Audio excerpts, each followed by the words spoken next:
Hey y'all, hi, here we are again. And before you ask, because I know that millions of viewers are instantly clamoring to know, I did film this look. This is the look that I got when I duped the vibes of the Natasha Denona Trio Chrome palette. And that video should already be up on my channel. I will link it below. So YouTube sometimes recommends my own videos to me. It's like they don't know who I am or something. I'll be scrolling around, watching something else, and it'll pop up on the sidebar. Like, you might like this video, Louise Poston. And this happened to me recently. The video that popped up that YouTube recommended for me was a video called Shopping My Stash for Wishlist Dupes. And I was like, that's a good idea. I didn't remember doing it. Or it's not that I don't remember it at all. It's that it had kind of fallen out of my brain, the part of my brain where I store all of the recurring videos that I like to do and my ideas for videos. So I saw that and I was like, why haven't I been doing that this whole time? I'm gonna do it again instantly the next time I sit down to film, and this is that time, so that's what I'm going to be doing. I have a bunch of things that have been kind of on my wish list, often on my wish list, mostly pretty new releases, like makeup that's recently been plaguing my personal deep wish list of my heart. And I've gone through my collection and shopped my stash for dupes or vibe dupes or things that I can just use instead of continuing to want those things or think about buying them. If this is your first time to my channel, welcome. I'm so glad you're here. I'm Hannah. I love beautiful things, but I don't want to go back to being the overspender that I used to be. So I review makeup. I love makeup. I talk about fashion and style and trends and formulas and everything like that. But I'm always keeping a balance. And if content that is like that sounds good to you, I hope you'll subscribe to my channel right now. Let's go ahead and get into the meat of the video. Okay, first on the list is the first thing that sprang to mind when I decided that I was going to do this is something that I was talking about in my most recent video about new makeup releases. And it's these highlighters that have been coming out. I mean, I say they've been coming out, but it's just two indie brands. So Kimchi Chic, Kimchi's makeup collection, and then Kaleidos. Both of them have recently released iridescent, space baby, multi-shifting, iridescent, I already said iridescent. Is this gonna be one of those videos? It might be. You know, the soap bubble highlighter, the rainbow highlighter. So it's like a sheer wash of rainbow and it makes you look kind of otherworldly. And that's a thing that was really in some years ago. Years ago, I mean, it was 2016. Everybody was coming out with that kind of thing. And I did have one or two. I bought the one thing that I got. So it became a thing. It hit me that I wanted like an iridescent sort of purpley highlighter. I shopped around. This was well before I was on YouTube. And I decided on the one thing that I was going to get for myself that would satisfy that urge. And it was the Anastasia Beverly Hills Moon Dust highlighting. Is that what it was called? I think so. Moon Dust highlighter palette. So it had 6 highlighters and they were all different colors. And 2 of them had those kind of like pink and purpley tones. So I did. I bought that and then that was it. And then, you know, fast forward some years, I never really used the other 4, so I depotted that highlighting palette and I just kept the 2, the purple one and the pink iridescent one. And then I was on YouTube. I started exchanging makeup with some of my YouTube friends and receiving some stuff in PR from time to time. And along the way, I acquired a couple of highlighters that are really a lot like the one that Kimchi just came out with. So I think it was the Nikkie Tutorials Space is it called Space Baby? I can't remember anything in this moment, but Nikkie Tutorials came out with one as a collab with Ofra. And there was another one that either a brand sent to me or somebody gave to me. At some point I had 2 in my collection, 2 independent highlighters that were in their own compacts that were like that. And I decluttered both of them because it's just not my jam. I almost never used them. And when I did, I always kind of regretted it. I would use them for YouTube for a look and then I would just not feel quite like my best self. And the purple and the pink individual pans from the Anastasia Beverly Hills Moon Dust palette, I always used them when I went to tango events. So when I was dancing tango, in dim lighting, late into the night, sometimes I would do myself up with those really fairy dust otherworldly alien highlighters, and they look really good in dim lighting like that. So if you're gonna be clubbing or if you're gonna be tango dancing, which we're not right now, right? Because everybody's staying home and not exposing themselves to COVID. So we're not, but if we were, and when I go back to dancing tango late into the night, which I one day will, then I'll continue to use those two pans. And those were always the ones that I liked better than the ones I had in individual compacts. So this is just to say that that kimchi highlighter and the Kaleidos highlighter, they are exactly like things that I have had and then decluttered because I didn't use them and I didn't like them. So it's so silly for me to be wanting them. But I want them. I look at them and I want them and my heart beats for them and I just want to swatch them and rub them all over my face. So I decided to remind myself what it is that I have. And it's not just the two from ABH, which I still have. I still have those two depotted highlighters there. So it's this top four. Down here is something else, which, can you guess? This is also part of the video, but it's coming later. Can you guess what that is? What I shopped my stash for, a wish list dupe for of that? I'll tell you in a little bit. But up here on this top part, those are the two from the Moondust palette, the two ABH highlights. And then I also have a Cleona shadow. This is Glimmer. One of their sheer, they're white-based, sort of semi-sheer, but very reflective, multicolor iridescent. I mean, this is probably actually, even though it's just a little tiny eyeshadow, it's probably the thing that's the closest to like the kimchi highlighter. But I also grabbed Unexpected from, oh no, this is Good God. I always get them mixed up. Good God from JD Glow. And both of these, even though they're eyeshadows, can be applied as highlighters, and I've worn them that way before. And they really give that look that I've been craving, the look that the kimchi highlight promises. And the ABH ones, by comparison, and it might be because they're getting old, are just kind of dusty. They're probably on their way out of my collection the next time I do any kind of declutter that would target them. Yeah, they're not giving me anything. Like those two up here, those are wish list dupes. Those are like what I own that I can use to get that look that I've been craving. Those ABH highlighters, I'm never going to use them again. I'm going to have to remember this the next time I do a declutter. But in any case, mixing all four of these together would work. Mixing two of them together would work. Just having them here, swatching them, and realizing that even though I'm on camera right now, I don't particularly want to apply them to my face right now and get that iridescent look because, again, it's not really my #1 jam for me. It just kills the desire to spend any money on anything like this, and also kills the desire to like acquire yet another item into my life that would just do what these are already doing. The second thing on my list, I don't know if I've talked about, I think in passing when I talked about this collection, I talked about the fact that this was one of the only things that really interested me, but it's interesting that it's continued to have a hold over me a little bit, and it's the Rare Beauty concealer.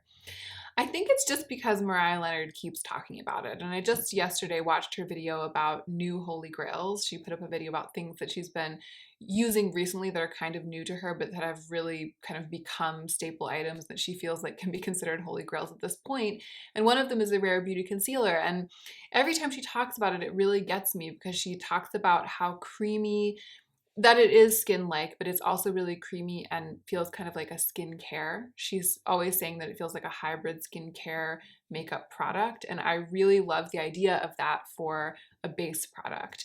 And I haven't tried anything from Rare Beauty, and it does kind of intrigue me. So once again, when I watched that video yesterday, the desire for that kind of flared up. And it is on my loves list in Sephora, and every time, I haven't been thinking about placing an order from Sephora for real recently, but from time to time I do go on the site and so like put things in my cart and take things out and heart things. It's just like something I sometimes do to unwind a little bit. And every time I do that, I like look at the page and I put it in my cart.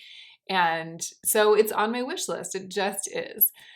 So to shop my stash for a wish list dupe for that, it's so ridiculous, but it's just my concealers. I only really have two. I mean, I do use this NARS one, the soft matte, for spot concealing, but I very rarely use this for like concealer purposes because it's just more a match for my skin. It's not really brightening on me, although I did use it today because I have this strong eye look.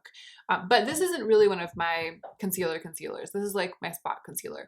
This isn't the same, it doesn't occupy the same role in my collection as the one from Rare Beauty would if I were to indeed buy it. The two that I have that do hold that place are my Makeup Forever Ultra HD, which is so skin-like. It's so skin-like that every time I try a different concealer, I'm like, this looks like makeup. It's so dumb. And so I just have to remind myself of that. I did a really big, long search for the most skin-like concealer when it came time for me to buy myself another concealer a couple of years ago. It must have been 2019. And this is the one that I decided on, and it's been my one ever since. And the shade range is fantastic, and it has a shade that's light enough for me, and everything about it is just absolutely perfect. But it is, even though it's very skin-like, it doesn't have that super emollient, nourishing, like really skincare-y feeling. It's in and of itself isn't like giving me the thing that this little part of my brain, this demented part of my brain keeps being like, you need that, you need that, you want that. When I think about the Rare Beauty one and I remember what Mariah Leonard said, this isn't exactly like a wish list dupe because it's more of like a thin veil, thin skin-like veil of color, more like makeup. But my other concealer, which is this one from Erin's Faces, it's the Erin's Faces Radiant Firming Concealer, is basically skincare. I mean, it's so nourishing and it feels so good on the skin, and I love applying it, and it's very emollient, so it also has that super dewy look, which is kind of what I imagine I would be getting from the Rare Beauty one, which might not even be true, but it is what I imagine that matters. You know what I mean? I'm like chasing the dream, not the actual thing. So this is my perfect skin-like concealer, but the shade range doesn't go light enough for me. But this is very light. So I feel like mixing these two together, and this is what I'm going to do in the coming days. I'm going to try mixing the, usually I put the Erin's Faces one on the outer edges of my face for like a really nourishing and, you know, less bright coverage, and I put the Makeup Forever one on the high points of my face. But for the coming days, I'm going to mix these together just for a really light veil over the high points of my face, and I'm just going to call that my mixed it myself at home version of what I imagine the Rare Beauty concealer to be. Okay, this is another one that I talked about in my recent video about new makeup releases. The Fenty holiday set. It just leapt off the screen and grabbed me and was like, you want to buy this, Hannah Louise Poston? Like, this is for you. This is the kind of thing that you love. Fenty knew what they were doing when they put this together. They knew that they were targeting you. And I did talk about that in my recent video. I talked about the fact that I think the exact thing that I said was that if I was still the person that I was before I went through my no-buy year and my budget year, before I changed my habits and changed my brain around shopping, I would have already bought that. They really did knock it out of the park with the way they put it together and with what they're offering. So in shopping my stash for a dupe for that wish list item, it's totally ridiculous because the set consists of a mini size of the new highlighter. So it's just the same as the Fenty Diamond Balm, but it's in a slightly different color. I think it's like a rosy hue, like a rosy color. A mini of that, a full size of the Gloss Balm in Fenty Glow, the original color, and then a full size of the Cheeks Out Cream Blush in Fenty Glow, which is that same original color of the Gloss Bomb, but it's being newly released in the Cream Cheek. So it's ridiculous because I have two Fenty products to stand in for their own selves. So I do have the Diamond Balm. My cousin Mara gave it to me for Christmas a couple of years ago. I think it might have been like the year that it might have been during my no-buy year or at the end of my no-buy year. She gave this to me as a gift. And I do have pan on it. It's hard to see because it's so reflective, but I don't use it all that much. I do really love the finish, but I feel like I'm so into cream cheeks lately, and this, because it's got that kind of dry, putty quality, can be a little bit hard to mix with a cream cheek. It's like you're either obscuring this with the cream cheek if you put this underneath it, or you're kind of changing the color almost in like a stripey way, like putting a stripe of shine over whatever cream cheek you have underneath it. I just haven't found it to be, I've tried over and over. I do reach for it pretty frequently to kind of just experiment with how it mixes with cream cheeks, but thus far I haven't found it to be the best option. And cream cheeks are what I love. So I just know, based on my use of this, that the one that's in the Fenty set, not only would it go the same way in terms of formula, because it's the same, but if I were going to choose between them, I would prefer this color to the new color. So it's just absolutely ridiculous. This one beats that one out on every count. And it's the full size, and it's something that I already own, etc. So this is my current Gloss Bomb. I owned Fenty Glow, the original one. I bought it when it first came out. I used it up. And then I wasn't going to buy it again because I have other lip glosses. And sometimes when I use something up, I've used it up because I really love it. And so you would think that that would mean that I would immediately buy it again because I'm like, this is tried and true. It's something that I really love, so I'm gonna get another one. But I love change. I crave change. I like variety. And so a lot of times, no matter how much I love a thing, if I've used it enough to use it already up, all the way up, by the time I use it up, I'm over it. Not over it like I hate it now, but I'm like, I've had enough and I'm ready to move on to other things. So I wasn't gonna buy myself another gloss bomb. And then my friend Daisy sent this one to me as a gift. It's in a different color. It's the color Fussy. But Fussy is, it's more pink, so it's a less usual color for me. I tend towards more nudes. I tend towards Fenty Glow kind of things. It's got a little more brown in it. But because of that, most of the lip glosses that I do have and the lipsticks that I do have are more that way. And so this represents a departure from that, and therefore it represents that variety that I love. So it would be foolish for me to buy a set that includes the original gloss bomb, which I already panned and kind of feel like I'm over, when not only is that true, but I also have a gloss bomb already in a color that I feel like suits my purposes better for right now. So this one immediately takes care of the desire to have that full-size gloss bomb. And then we're left with just the cream cheek in Fenty Glow, which I think we all know is actually the only thing that's making me kind of want that set. So you look at it and it's like abundance, variety, such a good deal. But when I dig down to the very core of my actual interest in it, it only is to do with this new color, this Fenty Glow color in the cream cheek. But look what I have. This is the e.l.f. Active. I wish this had a better name because not only do I always forget it, I'm talking about it all the time because I love it. Not only do I always forget that it's the e.l.f. Workout Ready Lip and Cheek Palette, but it's just such a pedestrian ho-hum name. Like I wish it were called something and I could just be like, even if it was boring, like the e.l.f. Cream Nude Palette, or like, I don't know, the e.l.f. Strawberry Cupcake Palette, or like the e.l.f., like even if it was just something other than e.l.f.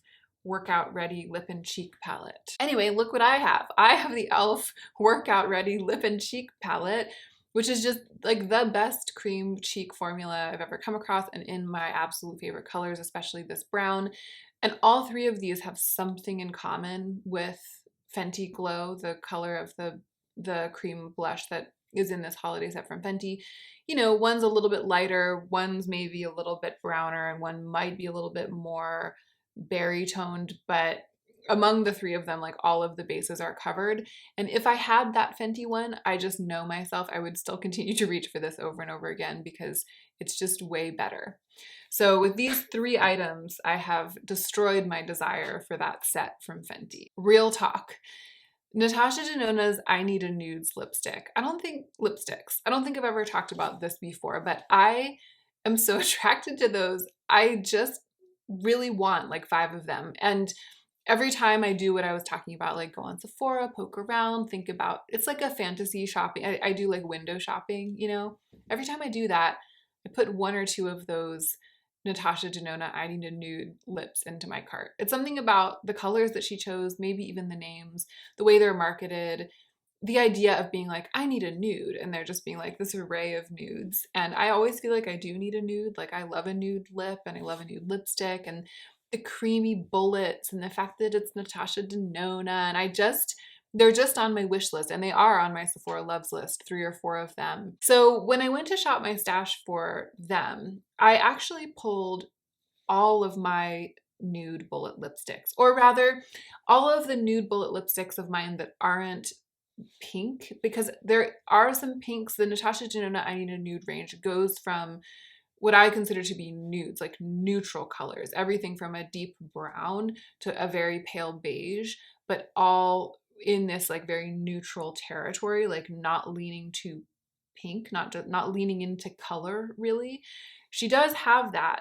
But then there are all of these other colors that a lot of other people consider to be nudes, which I just consider to be pinks. And I think it might partly be because I am pretty warm toned, warm to neutral, and I'm so pale. So those nudes tend to look very pink on me. Like there are a lot of the shades in that range. If I were to put them on, you'd be like, Hannah's wearing a pink lipstick, or at the very most a mauve lipstick. They just don't look nude. So the shades that I crave from that range are the ones that are really, really neutral. I pulled all of my nude bullet lipsticks, because that's what's getting me about the Natasha Denona I Need a Nudes. I have a couple of other lipsticks and lip colors that I consider to be nude, but they're in different formulas. They're sort of like liquefied lips or more like balmy kinds of things.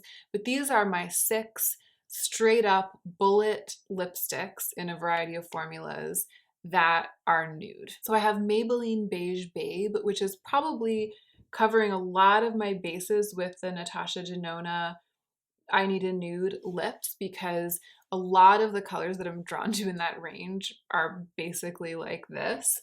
I have Maybelline Raw Chocolate, which is definitely covering some of my bases in the Natasha Denona range, because the brown, whenever there's like a range of nudes, the ones that lean quite brown are the ones that I immediately zero in on, but I don't need them because I have this. I have this Illamasqua lip, which I almost didn't include because it's a little bit sheer, but I actually tend to reach for sheer lips and easier to wear lips more often than I do like full coverage matte or satin lips. So this is even like more wearable than any of the others, and probably in terms of its finish for me right now, more wearable even than the Natasha Denona ones. I don't think I said what it is. It's Illamasqua's Sheer Veil Lipstick in Obsess. So pretty, really grungy.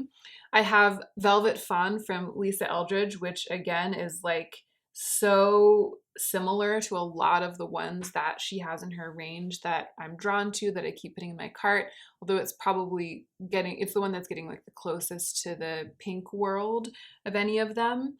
And here I have Dune from Becca. This was a piece of PR a while back.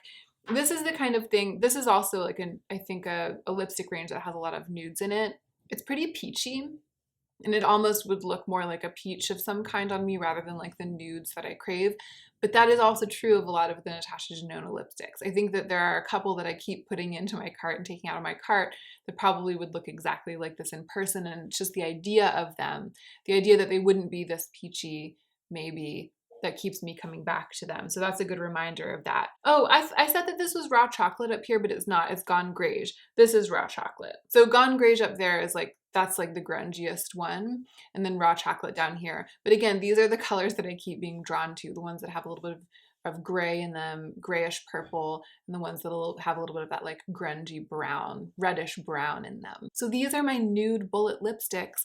I love them, but the truth of the matter is that I don't reach for them as frequently as I would think that I would, because even though they're wearable, they're nudes, or they're, they don't clash with an eye look, the fact that they're so full coverage that it's like applying an entire coat of makeup all over your mouth, the fact that they're like that because they're these bullet lipsticks means that I shy away from them, because I will often feel like that kind of thing on my mouth would compete with other makeup that I have on. I always try to keep a balance on my face, and I always try to build in sheer layers.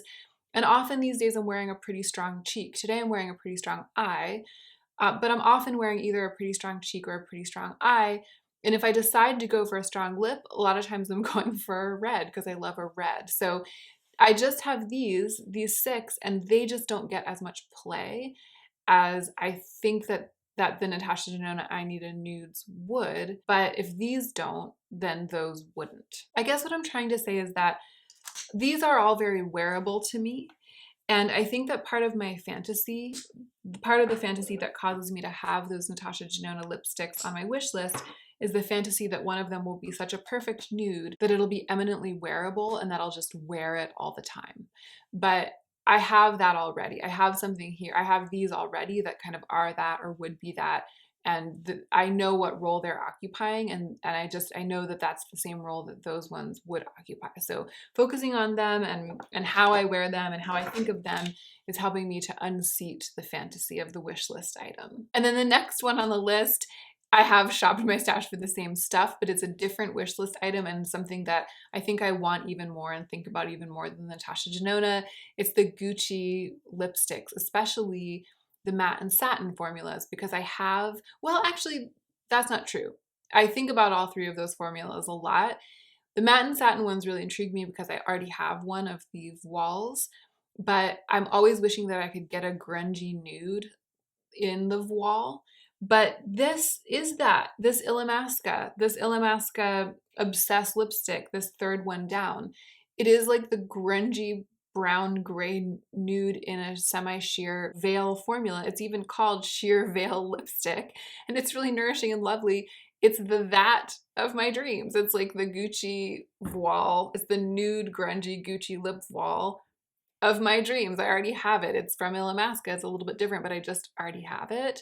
So this is specifically taking care of that desire. But when I look at the other ones, the matte and the satin formulas of those Gucci lipsticks, I'm always looking at like Suzanne Nude, a Royal Scandal, something Penny. They're all these they're all these colors. Like I put them all in my cart and then my cart looks like this. My cart looks like this.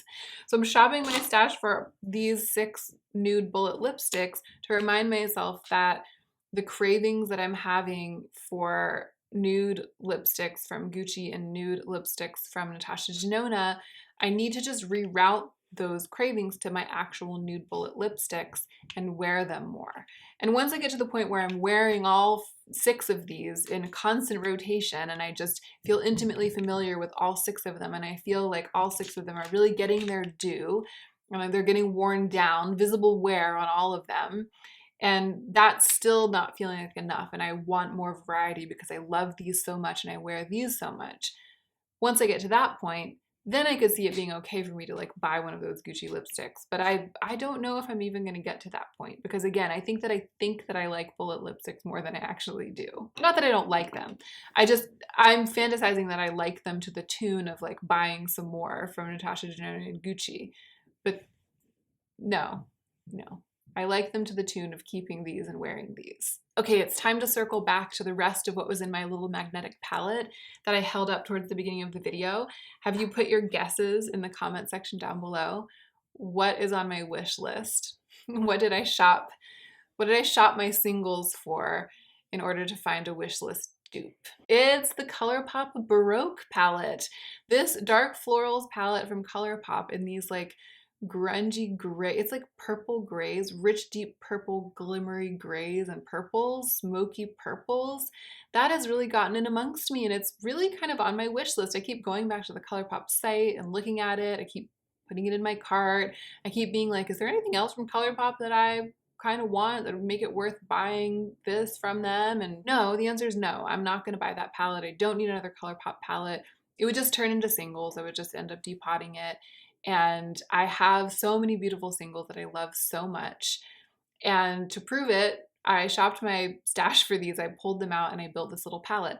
I didn't go shade by shade though. And this is really important, I think. And hopefully you're kind of getting the gist already from this video and like what I did with the lipsticks, right?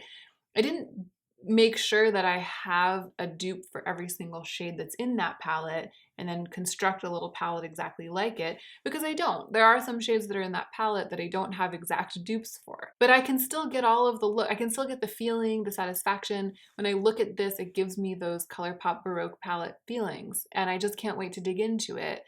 And I can't wait to dig into this in the exact same way that I kind of feel excited about the theoretical act of buying it and digging into it, you know, but this is already here. It's right here. And a lot of these shadows are really nice, like these really, like this really amazingly creamy and kind of like putty-like shiny one from Adept. That's really awesome. And that's very different from what would be in the one from ColourPop. Some of these are Natasha Denona. This one is from ColourPop, but it's a duochrome, and I'm not sure that that's what's in that Baroque palette, but it's definitely what I would prefer for a shade that looks like this. So I just, I really like this. I already like it better than I like the idea of that Baroque palette. So just by, you know, and this took me like a couple minutes. I just looked through all. Oh, it was interesting. I wanted to tell you guys that one of the things that was interesting about it was when I started looking, my first thought was like, I don't have it. I was like, I don't have anything like this. I don't have grays. I don't have smoky purples. I just don't have anything like this. It's going to be impossible to find a wish list dupe for this item. And then I looked again, I looked harder, I opened my mind a little, and then I found it. And I actually did have it. And I just feel like that first flush, the first feeling of like, oh wait, no, I absolutely don't. This is totally new to me. It's totally different from anything that I have in my collection. I have to buy it. I feel like that's pretty common. Like that goes on when you first see something that appeals to you. You see it and you're like, that's different from everything I've ever had. I've never been able to do looks like that. I've never had the makeup that I would need to do what the people in those photographs are doing, or to do what that person on Instagram is doing. And if you just look again, look harder, calm down, shop your stash, a lot of times the stuff is already there. The looks are already there. They're already at your fingertips. You just have to take yourself to task about what it actually is that causes those looks to appear on the face.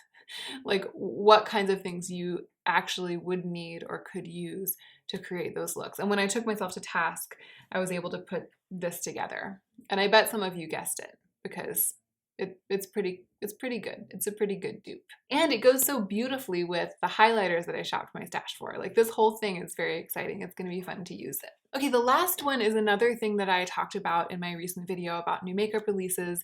I talked about how appealing it was to me, and then it's continued to kind of like haunt my dreams a little bit. And it's that new brand called Vive that an influencer I've never heard of released. Jamie Genevieve, I think is her name. And I just, I talked about how the packaging was evocative of a bunch of other kinds of high-end packaging. And then it was the colors of the lip liners. And again, those lipsticks, those lipsticks that look like Tom Ford, but all of the colors are really gorgeous. And I talked about how of the 5 colors from light to dark, tonally, each one was really appealing to me. And then the lip liners kind of matched with that, and they kind of reminded me of Victoria Beckham. And I've thought about that imagery a number of times since filming that video, and I've thought about those lip liners, and I've just been like, I want those nude lip liners. I want that array of nude lip liners, and I love those nude lipsticks, and I would love it so much if I could like get them or buy them or review them or something. I just keep being like, I would love it so much. So I decided to pull out all of my, in the same way I pulled out all of my nude bullet lipsticks, I decided to pull out all of my nude lip liners. So I have 1, 2, 3, 4, 5, 6, 7. That's a lot for me because I don't tend to collect, or I didn't think I was tending to collect this kind of thing. And for a while I only had the Gucci one, which look how little it is, look how little it's gotten. So this is Gucci number 9. And I love this. It's like my perfect nude lip liner. And it's so silly to think about wanting other lip liners, or like wanting those shades of lip liner when I already have the one that's the perfect my lips but better. It's a little bit deeper than my lips and a little bit less warm, just ever so slightly. So when I put it on, it doesn't look like I'm wearing anything really on my lips. I can overline and it really just looks like my lips are just a little bit plumper. But it also adds a little bit of edge, just ever so slightly, a shade more grungy than what my lips actually are, and that's perfect to me.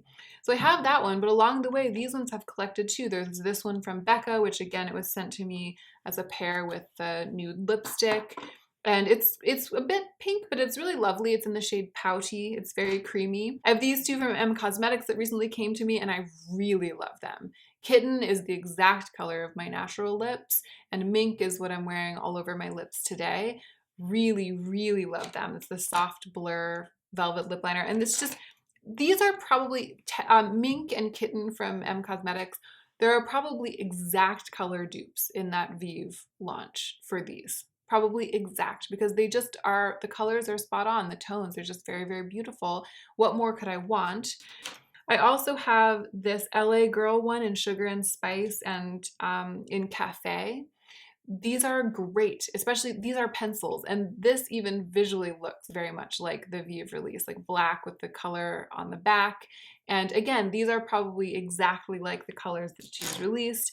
And then lastly, this is the NYX Lip Suede in London, which is a really, really unusual yellow toned nude.